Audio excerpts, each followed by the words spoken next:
Hello,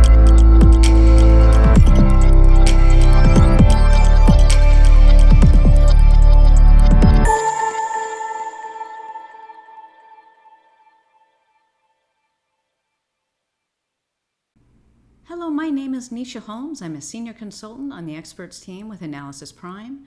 And today I'm going to cover one of the releases for QRC2 of 2023, specifically resolution option updates for PDF and PowerPoint exports. So users can now change the resolution for a PDF and PowerPoint file shared via email that best fits the purpose of the publication. So to do so, you can scroll down to the publication, the scheduled publication, and go down to distribution, select file settings, and here you can see the page resolution options that are available. Now normally this would default to 1920 by 1080. I have changed this in the past, but we'll go ahead and switch it back to 1020 by 1080 and then select OK.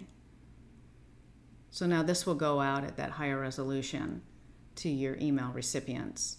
Now keep in mind, if a scheduled publication is already in progress, this will be grayed out and you won't be able to do that until it has run.